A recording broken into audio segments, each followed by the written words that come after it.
जैन धर्म और दर्शन का स्वाध्याय हम सभी कर रहे हैं। मुनि श्री प्रमाण सागर जी द्वारा विरचित।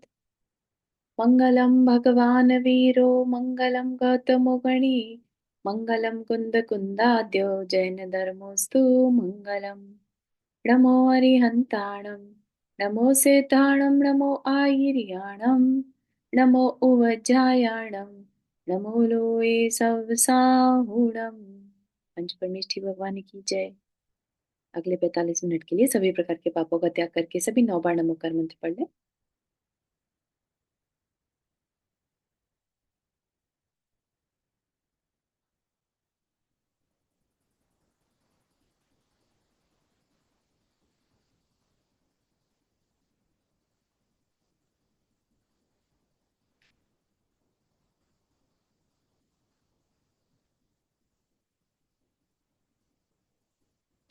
तो इसमें हमारा दो विषय रह गए हैं, संलेखना और जो जैन धर्म के मूलभूत अनेकांतवाद है। ये दो टॉपिक हमारे होने हैं। ठीक है। जय जय जी चारू जी। आपने 26 और 27 की रिकॉर्डिंग नहीं भेजी है? नहीं भेजी है मतलब लास्ट नहीं। I will check. Okay. Okay, हाँ I should it should be there. अगर नहीं है तो आई अपलोड। हाँ हाँ। तो संलेखना के बारे में, संलेखना जैन धर्म की एक पद्धति है ना, एक प्रक्रिया है जिसकी वजह से जैन धर्म ये प्रक्रिया सिर्फ और सिर्फ जैन धर्म में ही मान्य है। ठीक है। क्यों मान्य है? क्योंकि कर्म थ्योरी पर बिलीव भी करते हैं और जीव का अस्तित्व जो है वो निरंतर बना रहता है, जीव नहीं मरता। इस चीज को देखते हुए जब मृत्यु अपरिहार्य हो जाए, जब मृत्यु को टाला नहीं जा सकता, मृत्यु ने तो आना ही है ना। तो क्योंकि सारा संसार जो है मृत्यु के नाम से ही डरता है, जैन जो है वो वीरों की भांति उस मृत्यु का स्वागत करते हैं। अंदर में जरा भी डर नहीं रहता उस मृत्यु के लिए, और ना ही जीने की वांछा, ना ही मरने की इच्छा। ठीक है ना। तो इस तरह के भावों के साथ मरण करने की प्रक्रिया को जैन धर्म में बताया है। उसके पारलौकिक बेनिफिट्स बहुत ज्यादा हैं।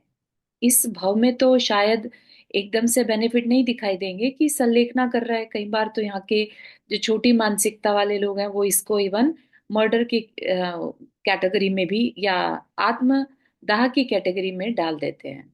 राइट। उनको इस चीज का भान नहीं है कि मृत्यु अपरिहार्य थी, तब ऐसा प्रोसेस करना। ठीक है ना। उस समय अपने मनोबल को और स्ट्रॉन्ग कर लेना। नहीं तो क्या होता है जनरली, अरे अब तो बस मरना है, वेट ही कर रहे हैं कब आएगा समय, है ना, कब इस जीवन से छुटकारा मिलेगा। अगर बहुत ही शरीर में पीड़ा है तो क्या लगता है, बस अब इससे छुटकारा मिल जाए। परिवार वाले भी सोचते हैं अच्छा है छूट जाए, तो जितना तकलीफ देखी नहीं जाती इनकी, ऐसा। राइट। लेकिन यहाँ पर क्या है, टोटली डिफरेंट माइंडसेट दे दिया जा रहा है कि तुम्हारा मरण समय निश्चित है, आने वाला है, ऑलमोस्ट देयर। मतलब अब कितने टाइम का है वो सब जो है वो गुरु डिसाइड करते हैं। और थोड़ा सा निमित्त ज्ञान से वो देख भी लेते हैं कि जो लक्षण बताए जा रहे हैं उनको देखते हुए और उनके शरीर के लक्षणों को देखते हुए, हाँ मृत्यु निकट है, तो इट्स बेटर कि अब मेंटली प्रिपेयर हो जाया जाए। शरीर को भी उसके लिए प्रिपेयर कर लेना और मन को भी उसके लिए प्रिपेयर कर लेना। ठीक। तो संलेखना यानी सतलेखना, अर्थात अच्छी तरह से काया और कषायों को कृष्ट करने को संलेखना कहते हैं। क्योंकि जीव जब शरीर को छोड़ता है तो जितना ज्यादा शरीर में परिग्रह होगा, शरीर में परिग्रह, ठीक है, शरीर के बाहर का परिग्रह तो मानसिक परिग्रह हो ही गया, शरीर में भी जितना ज्यादा परिग्रह होगा, जीव को उतनी ही तकलीफ होगी उस शरीर को छोड़ने में। क्यों? क्योंकि उसने कभी शरीर को क्रश करने की तरफ सोचा ही नहीं, क्योंकि शरीर से मोह बहुत ज्यादा था। ठीक है। तो ये उसके शरीर से मोह को प्रदर्शित करता है। तो अगर हमें ये पता चल जाए कि हाँ मरण निश्चित है और समय आ गया है, तो उस काया से अब मोह को छोड़ने की एक प्रक्रिया है। ठीक है। फिर काया से जुड़े जितने भी परिवार के सदस्य हैं, शत्रु हो मित्र हो, उन सबको छोड़ना। और कषाय क्या है? हमारी मेमोरी बैंक जो है ना। किसी परिवार को तो हमने छोड़ दिया, लेट से, है ना। हम कहीं ऐसे तीर्थ क्षेत्र में जाकर रहने लगे, अकेले हैं। लेकिन सोचिए, मन ही मन में इतनी यादें हैं, मेमोरीज हैं। किसी के लिए गुस्सा है, किसी के लिए क्षमा है, किसी से गिल्ट है कि मैंने इसका अच्छा नहीं किया, मैं और कुछ कर सकता था। बहुत सारे विचार आ सकते हैं जो एक तरह से हमारे मन को विचलित करते हैं। राइट। लेकिन कहा क्या कि जो आयु कर्म है वो majorly, most of the cases में मरण समय पर डिसाइड होता है। ठीक है। तो सोचिए, अगर मरण समय शांत परिणाम हो तो आपका पारलौकिक जीवन जो है वो उत्तम ही होगा। ठीक है ना। तो बहुत सारी चीजों को ध्यान में रखकर, क्योंकि जो जैन धर्म को मानने वाला कौन? श्रमण या साधक, है ना। तो साधक मरण समय में क्यों गाफिल हो जाए? हो सकता है उसने जीवन भर तो बहुत अच्छी साधना की और मरण समय अपना समाधि मरण नहीं करना करा, जिसकी वजह से शरीर में तरह तरह की व्याधियां हो गई, मन में तरह तरह के विचारों के कारण मानसिक जो कहते हैं ना कि स्ट्रेस ट्रॉमास, ये सब भी नहीं उसने लेट गो किए, है ना। तो मरण समय पर परिणाम एकदम खराब हो गए। हम कितनी बार पढ़ते भी हैं, मुनि महाराज तक अगर उन्हें अपने पूर्व भव कह रहे हैं, मतलब गृहस्थ धर्म के किसी इंसिडेंट को याद करके परिणाम बिगड़ जाए और उस समय उनका मरण हो जाए, है ना। एक कहानी आती है ना जिसमें कि राजा श्रेणिक महावीर स्वामी के समो शरण में जा रहा है और उन्हें बाहर समो शरण के, है ना, कंदकुटी के बाहर एक मुनिराज पेड़ के नीचे बैठे हुए नजर आते हैं। और वो उनसे पूछता है कि इनकी आयु, मतलब ये मरकर कहाँ जाएंगे, है ना। तो इस तरह से कहने का तात्पर्य ये है कि मुनि होकर भी परिणाम बिगड़ सकते हैं। तो क्या सद हम गृहस्थ होकर हमारे परिणाम नहीं बिगड़ सकते? इजीली बिगड़ सकते हैं। राइट। तो हम भी कुछ ऐसा करें जिससे, मतलब ऐसी एक प्रोसेस दे दी गई कि मरना तो है ही, क्यों ना उस रियलिटी को एक्सेप्ट कर लें। ठीक है ना। क्योंकि जीवन भर जैन साधना कोई आसान साधना तो है नहीं। तो जीवन भर जब आसान साधना नहीं है तो मरण समय आसान क्यों करना? उस समय पर भी अपने मन को शांत रखने के लिए जो प्रकरण बन पाए वो करना, है ना। शरीर में जितने भी आदि व्याधि हैं वो सब जो है भोजन छोड़ देने के बाद कम होने लगती है। भोजन, शरीर की तकलीफ मिटने लगती है ना। तो विकल्पता दूर होती है, शरीर से प्रेम कम हो जाता है, मोह कम हो जाता है। ठीक। तो क्या कहा? इसे ही समाधि मरण भी कहते हैं। मरण काल सम उपस्थित होने पर भी, पर सभी प्रकार के विषाद को छोड़कर समता पूर्वक देह त्याग करना ही समाधि मरण या संलिग्न है। ठीक है। समता पूर्वक, इस अक्षर को ध्यान रखिएगा, इस शब्द को ध्यान रखिएगा। समता पूर्वक। समता कैसे आ पाएगी? अगर हमारे अंदर मोह भरा है ना। हमें लग रहा है अरे नाते पोती को छोड़कर कैसे जाएंगे, अरे हस्बैंड को छोड़कर, बच्चों को छोड़कर कैसे जाएंगे, अरे इतना जीवन भर जो व्यवसाय किया, कमाया पैसा, पता नहीं बच्चे ढंग से करेंगे नहीं करेंगे। और ये क्या दे रहा है हमें अंदर में? संकल्प विकल्प दे रहा। ठीक। जैन साधक मानव शरीर को अपनी साधना का साधन मानते हुए क्या कह रहे हैं? शरीर क्या है? साधना का साधन, टूल है। राइट। तो जीवन पर्यंत तो उसका रक्षण किया, किंतु अत्यंत वृद्धापन, इंद्रियों की शिथिलता, अत्यधिक दुर्बलता अथवा मरण के अन्य कोई कारण उपस्थित होने पर जब शरीर उसके संयम में साधक न होकर बाधक दिखने लगे, उसे अपना शरीर अपने लिए ही भारभूत सा प्रतीत होने लगता है। तब वह सोचता है कि यह शरीर तो मैं कई बार प्राप्त कर चुका हूँ, इसके विनिष्ट होने पर भी यह पुनः मिल सकता है। ऑफ कोर्स मिलेगा ही। राइट। ये तो है नहीं कि आत्मा एज अ सोल बिना शरीर के कहीं भटकेगी। Right. It's impossible. Within 3 समय में आत्मा अपना नया शरीर धारण करना शुरू कर देती है, राइट? तो हम ये क्यों माने कि ये शरीर पहली बार ही मिला, अरे छूट जाएगा, है ना? तो एक तरह से अपनी सोच को बदलना है, इस शरीर से मोह को छोड़ना है, तभी हम शांत रह पाएंगे। शरीर के छूट जाने पर मेरा कुछ भी नष्ट नहीं होगा, किंतु जो व्रत संयम धर्म मैंने धारण किए हैं, ये मेरे जीवन की अमूल्य निधि है। बड़ी दुर्लभता से इन्हें मैंने प्राप्त किया है, इनकी मुझे सुरक्षा करनी चाहिए। इस प्रकार किसी प्रकार की आंच न आए, ऐसे प्रयास मुझे करना चाहिए, ताकि मुझे बार बार शरीर धारण न करना पड़े और मैं अपने अभिष्ट सुख को प्राप्त कर सकूं। यह सोचकर वह बिना किसी विषाद के चित्त की प्रसन्नता पूर्वक आत्मचिंतन के साथ आहार आदि का क्रमशः परित्याग कर देह उत्सर्ग करने का उत्सुक होता है। क्या? बिना किसी विषाद के, विषाद मतलब संकल्प विकल्प, कोई तकलीफ नहीं, कोई शोभ नहीं, चित्त की प्रसन्नता, है ना, एक्साइटमेंट के साथ। क्यों एक्साइटमेंट होगा? संलेखना करने वाले के अंदर एक्साइटमेंट होगा ही होगा, अगर उसने संलेखना का वास्तविक पर्पस समझा है ना? क्या होगा? आत्मचिंतन के साथ, है ना, अब उसका जो ध्यान है वो सिर्फ और सिर्फ अपनी आत्मा पर है। जीवन बिता दिया कैसे? सिर्फ दूसरों के बारे में सोचते हुए, लेकिन अब ये समय सिर्फ अपने बारे में, है ना?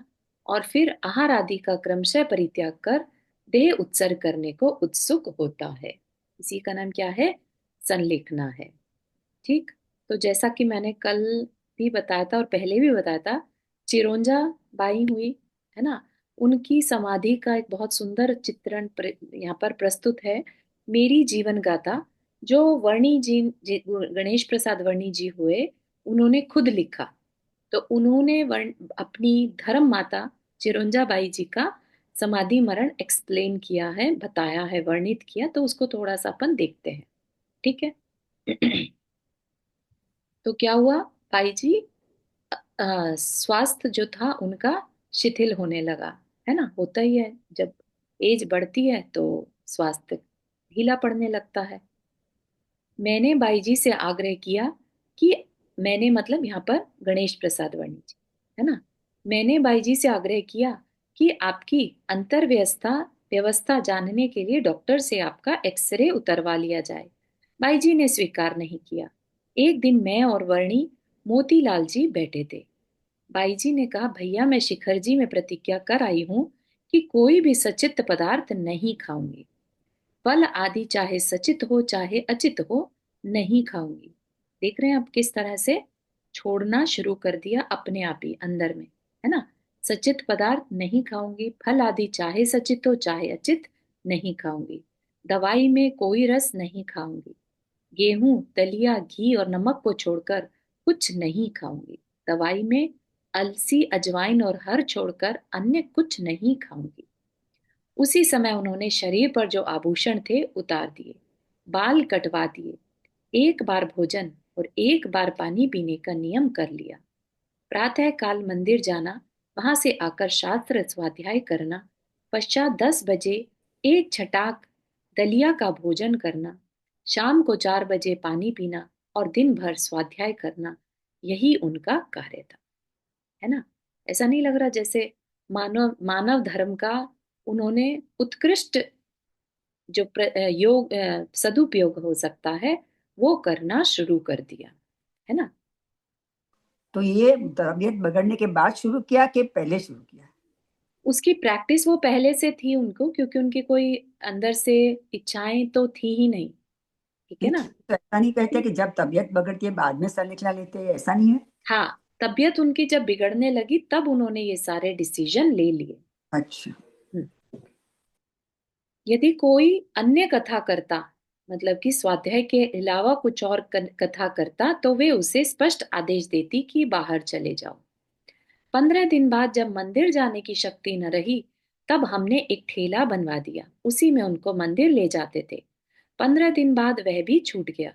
कहने लगी कि हमें जाने में कष्ट होता है, अतः यहीं से पूजा कर लिया करेंगे। हम प्रातःकाल मंदिर से अष्टद्रव्य लाते थे और बाई जी एक चौकी पर बैठे बैठे पूजन पाठ करती थी। मैं 9 बजे दलिया बनाता था और भाई जी 10 बजे भोजन करती थी। 1 मास बाद आध छटाक भोजन रह गया, है ना। पहले एक छटाक लेती थी, अब आध छटाक भोजन रह गया। फिर भी उनकी श्रवण शक्ति जो की त्यों थी। श्वास रोग के कारण बाईजी लेट नहीं सकती थी। केवल एक तकिया के सहारे 24 घंटे बैठी रहती थी। कभी मैं, कभी मूलाबाई, कभी वर्णी मोतीलाल जी, कभी पंडित दयाचंद्र जी और कभी लोकमणि दाऊ शाहपुर निरंतर बाई जी को धर्मशास्त्र सुनाते रहते थे। बाई जी को कोई व्यग्रता नहीं थी। ठीक है, सबसे इंपॉर्टेंट है, व्यग्रता नहीं थी। तबीयत खराब थी, श्वास रोग था, लेट नहीं पा रहे हैं, है ना। अपन सब तो क्या एकदम बेचैन हो जाएं कि अरे हमें लेटा नहीं जा रहा है, 24 घंटे बैठना, है ना। लेकिन फिर भी कोई व्यग्रता नहीं थी। उन्होंने कभी भी रोगवश हाय हाय या हे प्रभु क्या करें या जल्दी मरण आ जाए या कोई ऐसी औषधि मिल जाए जिससे मैं शीघ्र ही निरोग हो जाऊं, ऐसे शब्द उच्चारण नहीं किए। यदि कोई आता और पूछता कि भाई जी कैसी तबीयत है, तो भाई जी यही उत्तर देती कि यह पूछने की अपेक्षा आपको जो पाठ आता हो सुनाओ, व्यर्थ बात मत करो, है ना। तो उनकी अवेयरनेस क्या थी कि अब जो है मुझे एक क्षण भी अपना व्यर्थ नहीं करना, क्योंकि मृत्यु किसी भी समय आ सकती है, राइट। और एक क्षण भी परिणाम अगर बिगड़ गए, है ना, किसी से भी अगर मुंह के परिणाम आ गए, तो पारलौकिक जो जीवन है उसमें चेंज आ जाएगा। तो उन्होंने इस बात की पूरी अवेयरनेस रखी कि नहीं, आप व्यर्थ की बात मत करो, अगर पाठ कोई आता है तो सुना दो। एक दिन मैं एक वैद्य को लाया जो अत्यंत प्रसिद्ध था, है ना। परिवार वालों का काम क्या रहता है, किसी तरह से ये पर्सन बच जाए, है ना। तो वर्णी जी को भी यही था कि ये बच जाए। एक दिन मैं एक वैद्य को लाया जो अत्यंत प्रसिद्ध था। मैं भाई जी का हाथ देखकर बोला कि दवाई खाने से अच्छा हो सकता है। भाई जी ने कहा कब तक अच्छा होगा। उसने कहा यह हम नहीं जानते। भाई जी ने कहा तो महाराज जाइए और अपनी फीस ले जाइए। मुझे न कोई रोग है और न कोई उपचार चाहती हूँ। जो शरीर पाया वह अवश्य बीतेगा। 75 वर्ष की आयु बीत गई, अब तो अवश्य जाएगी। इसके रखने की न इच्छा है और न हमारी राखी रह सकती है, मतलब बच्ची जीवन बचा रह सकता है। जो चीज उत्पन्न होती है उसका नाश अवश्यम भावी है। खेद इस बात का है कि यह नहीं मानता, यानी गणेश वर्णी जी नहीं मानते। कभी वैद्य को लाता है और कभी हकीम को। मैं औषधि का निषेध नहीं करती, मेरे नियम है कि औषधि नहीं खाना। 2 मास में पर्याय छूट जाएगी। इससे जहां तक बने परमात्मा का स्मरण कर लूं, यही परलोक में साथ जाएगा। जीवन भर इसका साथ रहा, इसके साथ से तीर्थ यात्राएं की, व्रत तप किए, स्वाध्याय किया, धर्म कार्यों में सहकारी जान इसकी रक्षा की। परंतु अब यह रहने की नहीं, अतः इससे न हमारा प्रेम है न द्वेष है। मतलब किसके लिए कह रहे हैं, अपने उस धर्म पुत्र के लिए भी, कि अब हमें हमारा इससे न प्रेम है न ही द्वेष है। वैद्य ने मुझसे कहा कि भाई जी का जीव कोई महान आत्मा है, अब आप भूल कर भी किसी वैद्य को न लाना, इनका शरीर 1 मास में छूट जाएगा। मैंने ऐसा रोगी आज तक नहीं देखा, है ना। क्योंकि जैन धर्म जो है वो बहुत विशिष्ट है। उसके जो साधक हैं वो अपने आप में विशिष्ट हैं। जो सामान्य जनता में दृढ़ता नहीं देखी जाती, वो एक जैन साधक में देखी जा सकती है ना। यह कहकर वैद्यराज चले गए। उनके जाने के बाद बाईजी बोली कि तुम्हारी बुद्धि को क्या कहें। जो रुपया वैदराज को दिया, यदि उसी का अन्न मंगाकर गरीबों को बांट देते तो अच्छा होता। अब वैद्य को ना बुलाना। बाईजी का शरीर प्रतिदिन शिथिल होता गया, परंतु उनकी स्वाध्याय रुचि और ज्ञान लिप्सा कम नहीं हुई। एक दिन बीना के श्री नंदन लाल जी आए और मुझसे मुकदमा संबंधी बात करने लगे। बाईजी ने तपक कर कहा, भैया यहाँ अदालत नहीं अथवा वकील का घर नहीं जो आप मुकदमा की बात कर रहे हो। कृपया बाहर जाइए। और मुझसे भी कहा कि बाहर जाकर बात कर लो, यहाँ फालतू बात मत करो। इस तरह बाईजी की दिनचर्या व्यतीत होने लगी। बाईजी को निद्रा नहीं आती थी, केवल रात्रि के 2 बजे बाद कुछ आलस्य आता था। हम लोग रात्रि दिन उनकी वैयावृत्ति में लगे रहते थे। जब बाईजी की आयु का एक मास शेष रहा, तब एक दिन श्री लंपू लाल जी घी वालों ने पूछा, बाईजी आपको कोई शल्य तो नहीं? बाईजी ने कहा, अब कोई शल्य नहीं, पर कुछ पहले एक शल्य अवश्य थी। वह यह कि बालक गणेश प्रसाद, जिसे मैंने पुत्रवत पाला है, यदि अपने पास कुछ द्रव्य रख लेता तो इससे कष्ट न उठाना पड़ता। मैंने इसे समझाया भी बहुत, परंतु इसे द्रव्य रक्षा करने की बुद्धि नहीं। मैंने जब जब इसे दिया, इसने 5 या 7 दिन में सफा कर दिया। मैंने आजन्म इसका निर्वाह किया। अब मेरा अंत हो रहा है, इसकी यह जाने, मुझे शल्य नहीं। मेरे पास जो कुछ था इसे दे दिया। एक पैसा भी मैंने परिग्रह नहीं रखा। मैं आपको विश्वास दिलाती हूँ कि मेरे मरने के बाद यह एक दिन भी मेरी दी हुई द्रव्य नहीं रख सकेगा, परंतु अच्छे कार्य में लगाएगा, असत्य कार्य में नहीं। श्री लंपूलाल जी ने कहा कि फिर इनका निर्वाह कैसे होगा? बाई जी ने कहा कि अच्छी तरह होगा।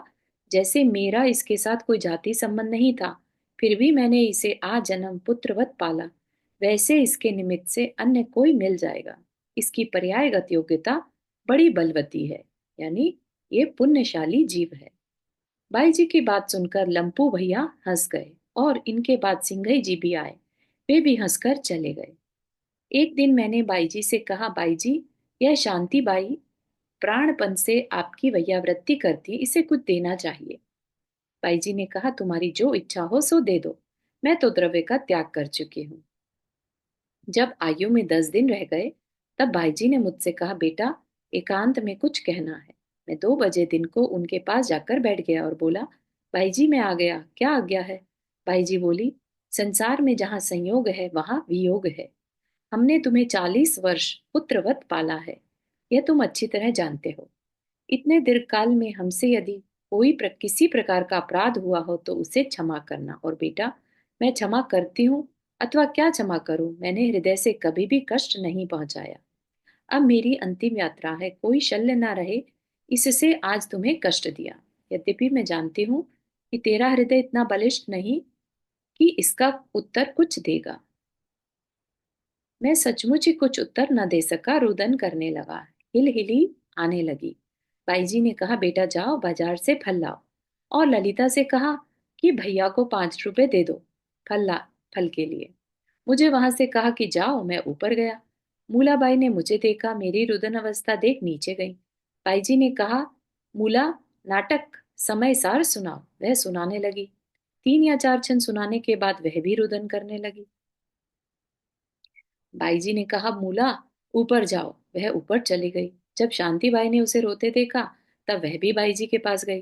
बाई जी ने कहा, शांति समाधि मरण सुनाओ। वह भी 1-2 मिनट बाद पाठ करती करती रोने लगी। मैं जब बाजार गया तब सिंघई जी मिले। उन्होंने मेरा बदन मलिन देखा और पूछा कि बाई जी की तबीयत कैसी है। मैंने कहा, अच्छी है। वे बाई जी के पास गए। बाई जी ने कहा, सिंघई भैया अनुप्रेक्षा सुनाओ।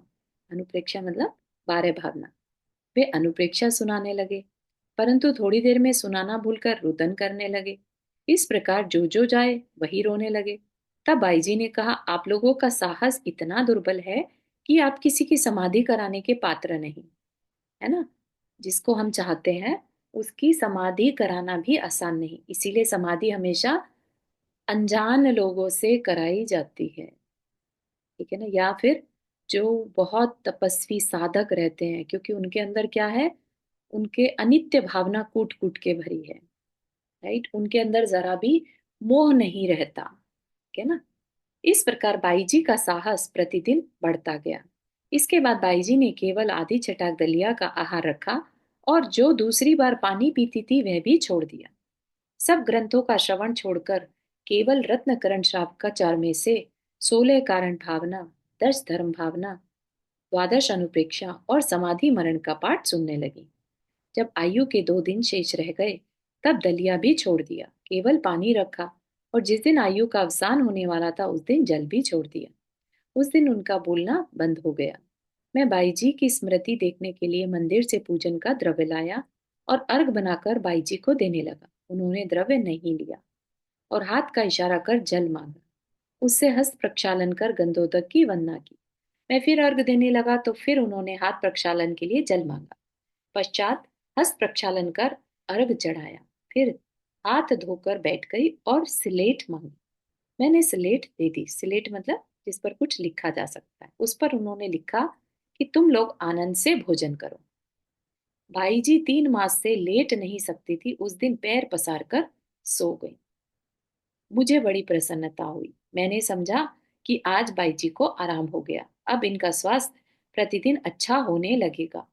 इस खुशी में उस दिन हमने सानंद विशिष्ट भोजन किया। 2 बजे पंडित मोतीलाल जी वर्णी से कहा कि बाई जी की तबीयत अच्छी है, अतः घूमने के लिए जाता हूँ।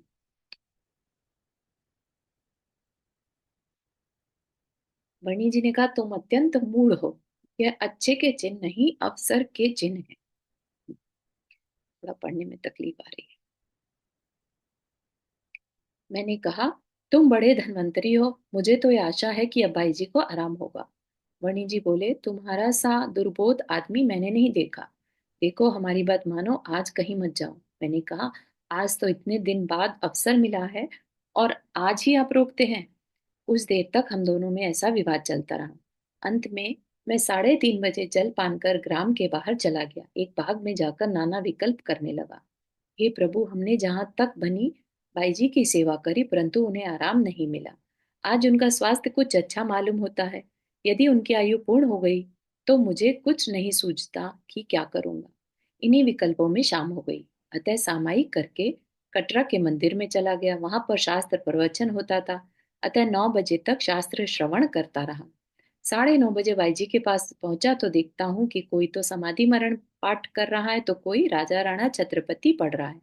मैं एकदम भीतर गया और बाई जी का हाथ पकड़ पूछने लगा, बाई जी, सिद्ध प्रमिष्टि का स्मरण करो। बाई जी बोली, भैया कर रहे हैं, तुम बाहर जाओ। मुझे बड़ी प्रसन्नता हुई कि अब वो बाई जी की तबीयत अच्छी है। मैं सानंद बाहर आ गया और उपस्थित महाशयों से कहने लगा कि बाई जी अच्छी हैं। सब लोग हंसने लगे। वे जब बाहर आया तब बाई जी ने मोतीलाल जी से कहा कि अब हमको बैठा दो। उन्होंने बाई जी को बैठा दिया। बाई जी ने दोनों हाथ जोड़े, ओम सिद्धाय नमः कहकर प्राण त्याग दिए।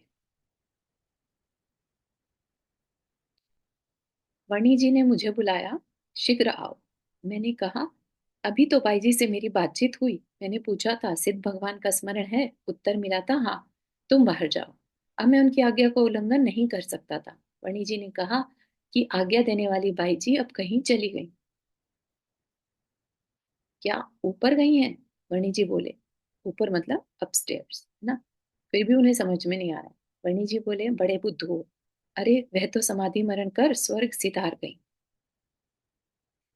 जल्दी आओ, उनका अंतिम शव तो देखो, कैसा निश्चल आसन लगाए बैठी हैं। मैं अंदर गया। सचमुच ही बाई जी का जीव निकल गया था। सिर्फ शव बैठा था। देखकर अशरण भावना का स्मरण हो आया।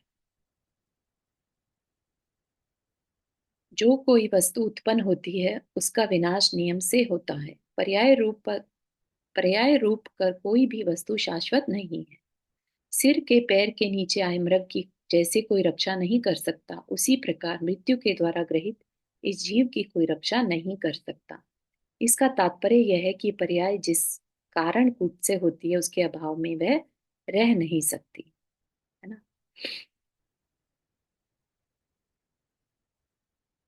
भाई जी का शव देख मैं इतना चित्राम का सा पुतला हो गया। वर्णी जी ने कहा, खड़े रहने का काम नहीं तो क्या रोने का काम है? वर्णी जी ने कहा, तुमको तो चुहल सूझ रही है, अरे जल्दी करो। ये जो है ये तो सारी उनकी प्रोसेस है जो भी। ठीक है, तो हम वापस से अपने पॉइंट पे आते हैं। तो आप लोगों ने देखा। हम्म, मैंने वर्णी जी के दर्शन किए हैं, गणेश प्रसादी वर्णी जी के। अरे वाह, क्या बात है। वहाँ इसरी में थे ना, हाँ जी, हाँ जी। तो हम लोग वहीं रहते थे, तो उनके दर्शन तो बहुत किए। मेरी मम्मी के वहाँ उनका आहार भी हुआ था। वाह, बहुत ही बहुत बहुत अनुमोदना, मतलब बहुत सुन के अच्छा लग रहा है। बहुत बड़ी बात है। मुकुल भाई, आपने हाथ रेस किया। हाँ जी। अभी पहले बोला था ना कि समाधि मरण के टाइम जैसे भाव होता है ऐसा जन्म मिलता है। तो हम्म, एक हिसाब से हम बोलते हैं कि आयु की 1/3 लाइफ बाकी है, तब आयु बंद हो जाता है हम्म। नेक्स्ट। तो अगर हो वो ही बंद, जाता है ऐसा नहीं। ऐसा नहीं, नहीं, 8 मौके मिलते हैं। हाँ, 8 मौके मिलते हैं, मगर जिसका हो गया हो हाँ और जी। बाद में उसका समाधि मरण हो तो हाँ, वो चेंज हो जाएगा। नहीं चेंज नहीं हो, आयु चेंज नहीं हो सकती, ठीक है ना। होगा क्या, ज्यादा से ज्यादा जैसे देव आयु का बंद कर लिया है ना, और बाद में समाधि मरण किया तो अच्छे वाले देव में चले जाएंगे, ठीक है सो ना। चेंज हो, मतलब हाँ, वही मिलेगा जो भी योनि वही मिलेगा, हाँ। देवलोक हो, मगर चेंज होगा कि पहले वाले आए उस देवलोक से ज्यादा बेटर में चले अच्छा, जाएंगे। बेटर, अगर अच्छा। दुख ज्यादा बांधा था पहले, तो अब दुख वह कम आएगा, है ना। जैसे तिर्यंच है, लेट से तिर्यंच आयु बांध ली और बाद में काफी अच्छा कर लिया, है ना। हम्म। जैसे श्रेणिक राजा का भी उदाहरण हाँ, लेते हैं हाँ, हाँ। ना, तो वैसे ही उनकी वो दुख कम हो जाता है, ठीक है ना। तो अच्छा, इसलिए जैसे देव आयु बांधी तो वैमानिक देवों में जाते हैं फिर, अच्छा, थैंक यू। ठीक है। तो ये एक एग्जाम्पल दिया किस तरह से संलेखना में दृढ़ता जरूरी है। ये कोई ऐसा कार्य नहीं कि बहुत ही कमजोर इंसान जो दुखों से भागने की कोशिश कर रहा है, सोच रहा है कि ये शरीर खत्म होगा तो सारे दुख खत्म हो जाएंगे। वो क्या है, जबरदस्त मिथ्यात्व है, जिसमें हम ये मान ही नहीं रहे हैं कि आत्मा के साथ कर्म जो है, कर्म दुख सुख देने वाला है, राइट। और वो कर्म शरीर जो है, कार्मिक शरीर, वो साथ जाता है। तो अगर वो दुख अभी आ रहा है, तो वो अगर हमने अभी उसको फेस नहीं किया तो वो बाद में और ज्यादा मल्टीपल होकर आएगा। तो इसलिए कहीं से भी आत्मघात करना समझदारी की बात नहीं है, और संलेखना दूर दूर तक भी आत्मघात नहीं है। हाँ अनीता जी, आपने हाथ रेस किया। हाँ चारू जी, संलग्न का अर्थ यही भी है ना, एक सत्य मीन्स ध्रुव स्वभाव एंड लेखन मीन्स अभ्यास। बारंबार ध्रुव स्वभाव को जानने का अभ्यास करना ही संलेखना है। हाँ कह सकते हैं, ये भी कह सकते हैं। हालांकि मैंने ये नहीं पढ़ा है उसमें, लेकिन हाँ, ये कर समय सार सकते हैं। का जो 186वां अध्याय ये है ना, सूत्र है ना, हाँ, उसमें ये बताया था बहुत कि सुंदर। सत्य मीन्स ध्रुव स्वभाव, हम्म, लेखन मीन्स अभ्यास। हाँ बार बार ध्रुव स्वभाव का जब हम हाँ, जानने का अभ्यास करते करेक्ट, हैं, प्रैक्टिस तब करते हैं। हाँ प्रैक्टिस करते हैं तो संलेखना में बहुत इजी हो जाता है। बिल्कुल, बहुत संलेखना या बहुत अच्छा। तो सभी ने इसको, हम सब ने मिलके पढ़ा तो अभी हमें बहुत सारे आंसर अपने आप मिल गए हैं। संलेखना आत्मघात नहीं।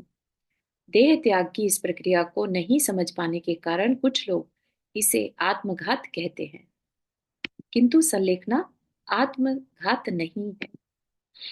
जैन धर्म में आत्मघात को पाप, हिंसा एवं आत्मा का अहितकारी कहा गया है। हम्म, तो अपन का जब ये टॉपिक कंप्लीट होगा ना, तो आई वांट कि एवरीबडी अपने लिए भी और अपने अ, परिवार के सदस्यों के लिए भी इस तरह की भावना भाएं कि उनका भी सलेखना मरण ही हो, ठीक है ना। अपन कैसे उनके लिए व्यवस्था कर पाएंगे वो अलग विषय है, लेकिन हम भावना तो भाएं, ठीक है ना। उस भावना में कोई कमी मत रखिए, ठीक है। हम अंदर से उस चीज को अच्छा, अनुमोदना तो यहीं से शुरू हो जाएगी। फिर उसकी प्रोसेस कैसे करना, क्या करना चाहिए, वो सब अलग से चर्चा कर सकते हैं, ठीक है। अगर अंतिम अंतिम घड़ी है और उस हाँ टाइम पे अगर हम त्याग कराते हैं तो वो क्या कर, उसको क्या हाँ, कह। वो भी एक तरह से उपचार से कह सकते हैं संलेखन, अच्छा। ठीक है? अगर उनके अंदर वो अवेयरनेस है और उन्होंने सब कुछ हाँ हाँ समझते हुए हाँ। छोड़ दिया, हाँ, मेरी तो माँ भी का मैंने उपचार से संलेखना कह सकते हैं। मेरी माता जी का मैंने किया था तो इसीलिए बहुत सुंदर, बहुत बढ़िया, सब बहुत, त्याग करा दिया था मैंने। हाँ, बहुत अच्छा, बहुत अच्छा। हम्म। यह ठीक है कि आत्मघात और संलेखना दोनों में प्राणों का विमोचन होता है, मतलब प्राण नष्ट होते हैं, पर दोनों की मनोवृत्ति में महान अंतर है। आत्मघात जीवन के प्रति अत्यधिक निराशा एवं तीव्र मानसिक असंतुलन की स्थिति में किया जाता है, जबकि संलेखना परम उत्साह से समभाव धारण करके की जाती है। सिर्फ मन स्थिति का डिफरेंस है ना। घात दोनों में है, राइट, जीवन का अंत दोनों में है, लेकिन मनोवृत्ति बहुत डिफरेंट है। ऊपर आसमान और नीचे धरती जितना अंतर है। आत्मघात कषायों से प्रेरित होकर किया जाता है, तो संलेखना का मूलाधार समता है। आत्मघाती को आत्मा की अविनश्वरता का भान नहीं होता, वह तो दीपक के बुझ जाने की तरह शरीर के विनाश को ही जीवन की मुक्ति समझता है। जबकि संलेखना का प्रमुख आधार आत्मा की अमरता को समझकर अपनी परलोक यात्रा को सुधारना है। संलेखना जीवन के अंत समय में शरीर की अत्यधिक निर्बलता, अनुपयुक्तता, भारभूतता अथवा मरण के किसी अन्य कारण के आने पर मृत्यु को अपरिहार्य मानकर की जाती है, जबकि आत्मघात जीवन में किसी भी क्षण किया जा सकता है। आत्मघाती के परिणाम में दीनता, भीति यानी डर और उदासी पाई जाती है, तो संलेखना में परम उत्साह, निर्भीकता और वीरता का सद्भाव पाया जाता है। आत्मघात विकृत चित्त वृत्ति का परिणाम है, तो संलेखना निर्विकार मानसिकता का फल है। आत्मघात में जहां मरने का लक्ष्य है, तो संलेखना का ध्येय मरण के योग्य परिस्थिति निर्मित होने पर अपने सद्गुणों की रक्षा का है, अपने जीवन के निर्माण का है, पारलौकिक जीवन के निर्माण का है। एक का लक्ष्य अपने जीवन को बिगाड़ना, तो दूसरे का लक्ष्य जीवन को संवारने संभालने का है। आचार्य श्री पूजपाद स्वामी ने सर्वार्थ सिद्धि में एक उदाहरण में इसी बात को स्पष्ट करते हुए कहा कि किसी गृहस्थ के घर में बहुमूल्य वस्तुएं रखी हों और कदाचित भीषण अग्नि से घर जलने लगे, तो वह येन केन प्रकारेण उसे बुझाने का प्रयास करता है। पर हर संभव प्रयास के बाद भी यदि आग बेकाबू होकर बढ़ती ही जाती है, तो उस विषम परिस्थिति में वह चतुर व्यक्ति अपने मकान का ममत्व छोड़कर बहुमूल्य वस्तुओं को बचाने में लग जाता है। उस गृहस्थ को मकान का विध्वंसक नहीं कहा जा सकता, क्योंकि उसने तो अपनी ओर से रक्षा करने की पूरी कोशिश की, किंतु जब रक्षा असंभव हो गई, तो एक कुशल व्यक्ति के नाते बहुमूल्य वस्तुओं का संरक्षण करना ही उसका कर्तव्य बनता है। इसी प्रकार रोग आदिकों से आक्रांत होने पर एकदम से संलेखना नहीं ली जाती, वह तो शरीर की अपनी साधना का विशेष साधन समझ यथासंभव उसका योग्य उपचार करता है। किंतु पूरी कोशिश करने पर भी जब वह असाध्य दिखता है और निप्रतिकार प्रतीत होता है, तो उस विषम परिस्थिति में मृत्यु को अवश्यम भावी जानकर अपने व्रतों की रक्षा में उद्यत होता हुआ अपने संयम की रक्षा के लिए समता भाव पूर्वक मृत्युराज के स्वागत में तत्पर हो जाता है।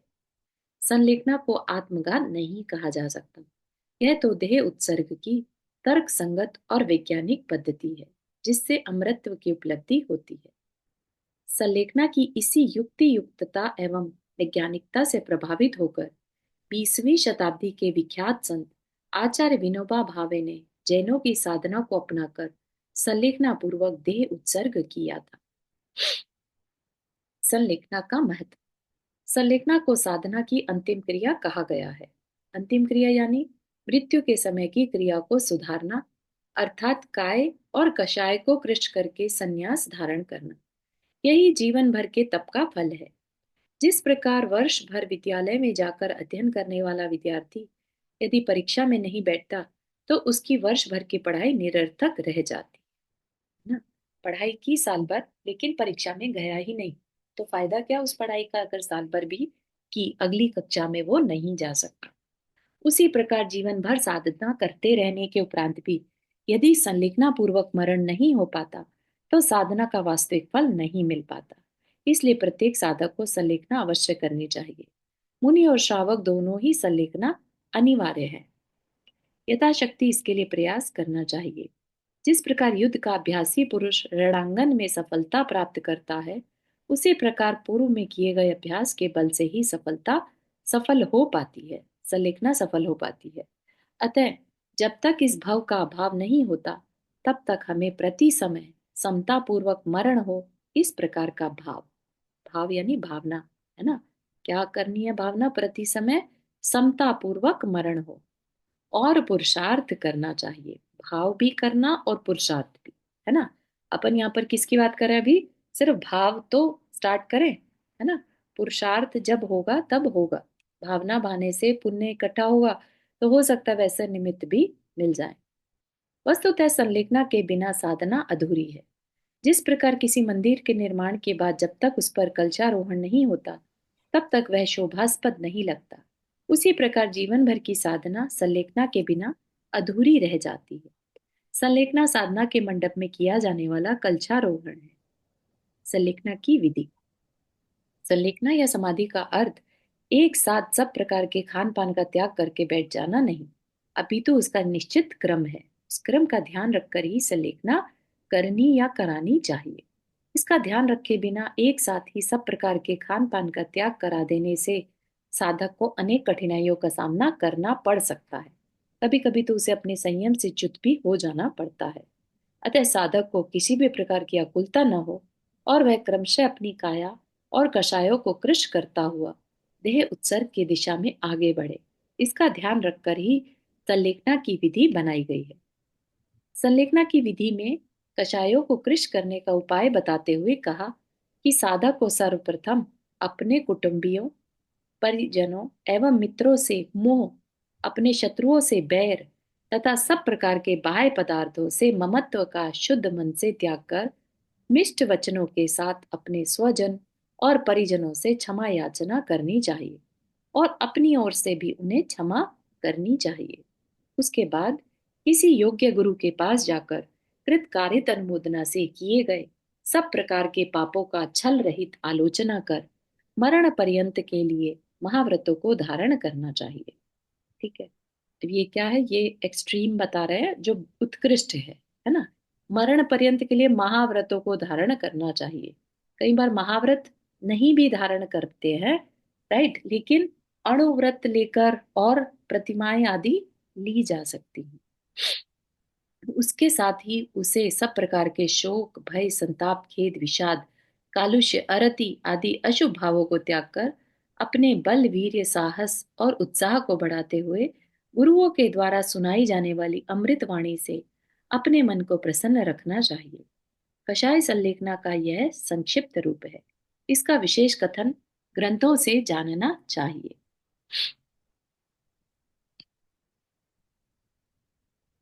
ये पैराग्राफ पूरा कर लेते हैं।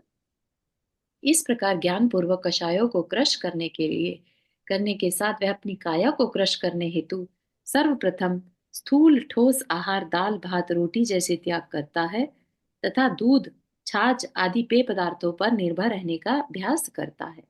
धीरे धीरे जब दूध छाछ आदि पर रहने का अभ्यास हो जाता है तब वह उनका भी त्याग कर मात्र गर्म जल ग्रहण करता है। इस प्रकार चित्त की स्थिरता पूर्वक अपने उक्त अभ्यास और शक्ति को बढ़ाकर धीरज पूर्वक अंत में उस जल का भी त्याग कर देता है और अपने व्रतों का निरतिचार पालन करते हुए पंच नमस्कार मंत्र का स्मरण करता हुआ शांति पूर्वक इस देह का त्याग कर परलोक को प्रयाण करता है। ठीक है, तो ये तो थोड़ी सी विधि बताई, उसमें कुछ दोष भी लग सकते हैं तो वो अतिचार बताए हैं जिसको कि अपन अगले सेशन में कंप्लीट कर लेंगे।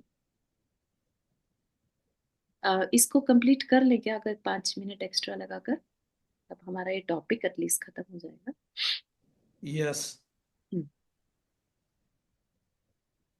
संलेखना के अतिचार। संलेखनाधारी साधक को अपनी सेवा शुश्रूषा होती देखकर अथवा अपनी साधना से बढ़ती हुई प्रतिष्ठा के लोभ में और अधिक जीने की आकांक्षा नहीं करनी चाहिए।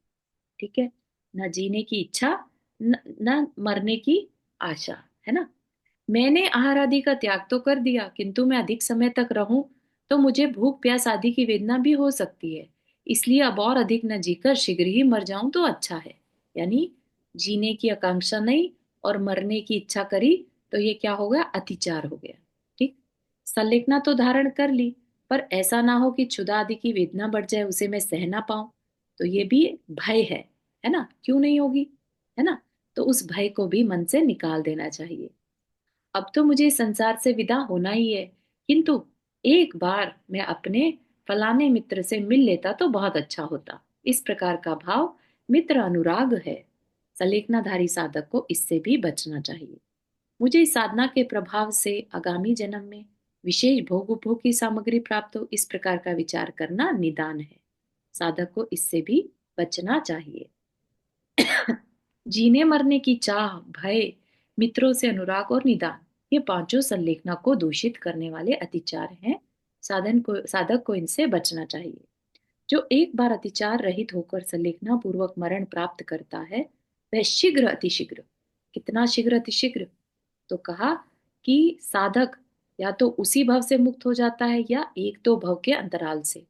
ऐसा कहा गया कि संलेखना पूर्व मरण होने से अधिक 7-8 भवों में तो मुक्ति हो ही जाती है।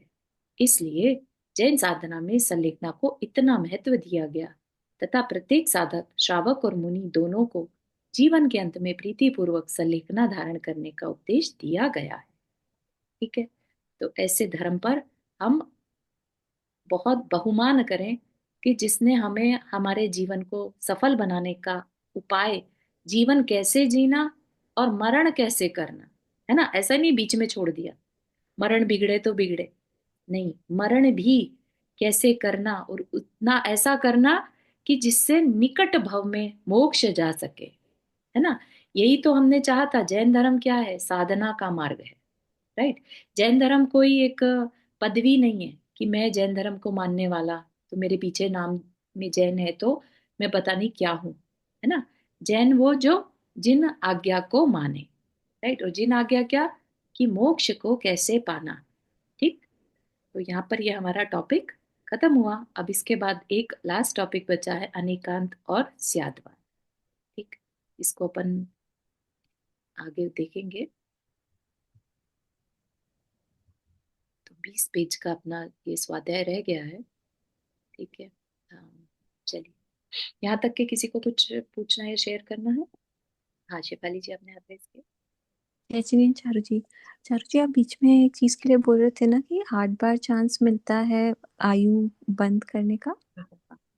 हाँ ये हाँ, हाँ इस पे अगर आज नहीं तो फिर कभी कवर कर सकते हैं क्या थोड़ा? हाँ, जब कर्मों के बारे में पढ़ रहे थे तो हमने इसको देखा था, है ना। अच्छा। इसमें आयु कर्म के बंधने की प्रक्रिया है।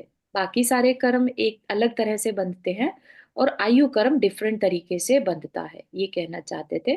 8 मौके मिलते हैं जीवन में किसी भी व्यक्ति को, सामान्य से 8 मौके मिलते हैं जब आयु, अगली आयु क्या मिलेगी वो डिसाइड हो जाता है।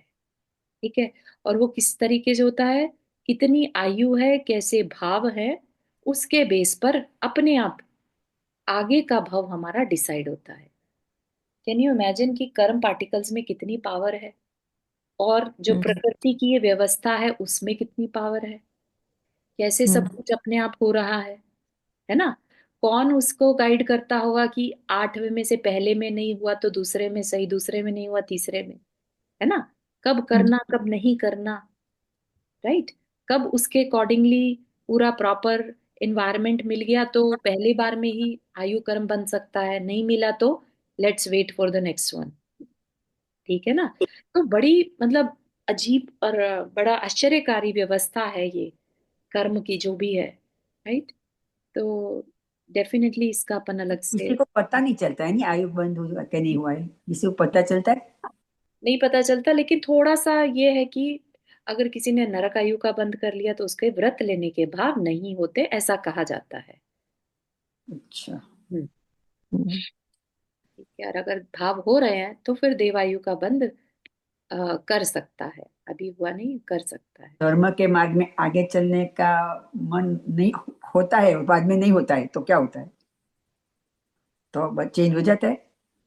सॉरी, मतलब आंटी क्या कहना चाह रहे देखो, पहले वो धर्म करते हैं और बाद में उसका मन धर्म से नहीं लगता है, तो हैं? ऐसे कर उसको क्या होता है, उसको क्या बोलते हैं? बाद में नहीं होता तो वो डिपेंड करेगा एक्चुअली उस टाइम कितना तीव्रता के साथ था, नहीं बंधा फिर उसका मतलब उसका कर्म अभी अंतिम समय के बोलते कि जब नौकार बोलो कर, नौकार, भगवान का हाँ, नहीं और करते हैं तो क्या नहीं होता है? करा तो फिर अपना अपना अगला भाव थोड़ा बिगड़ जाता है। सारी जिंदगी किया है फिर बाद हाँ में चेंज हाँ हो जाता है।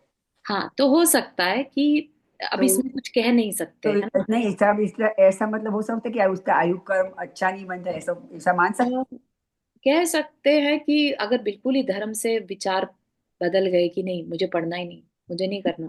नहीं, आप करके बोलते भगवान का नाम दो नौकर, मतलब वो कुछ भी नहीं बोलते, हाँ वही ना, मतलब अंदर से या तो देखो, एक तो है कि बोल ही नहीं पा रहे हैं, सुन सब कुछ रहे हैं, बोल नहीं पा रहे हैं, वहां तक तो ठीक है, लेकिन अंदर से ही ऐसे विपरीत हाँ, व्यवहार हो जाए। कोई बोलता है कि करो और वो नहीं करता है। हाँ, तो वो हो सकता है कि आयु बंद कर लिया हो, अपना बिगाड़ कर लिया हो। हमारे एक नेबर थे इंडिया में, तो उसका ऐसा हुआ था, इसीलिए हाँ, मैं तो हो सकता है, चांसेस हैं देखो।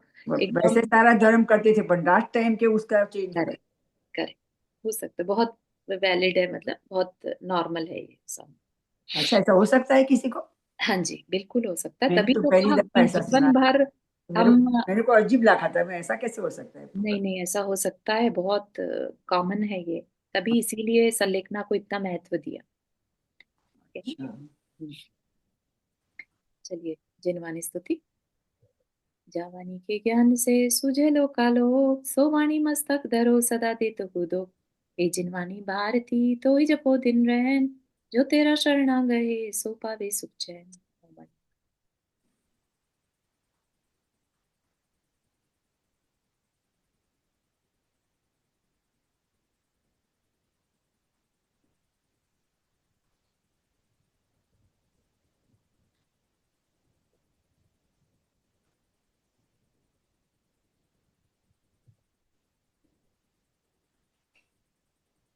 सभी को जय जिनेन्द्र। जय जिनेन्द्र। सभी को जय जय। जय जिनेन्द्र। जिनेन्द्र सबको।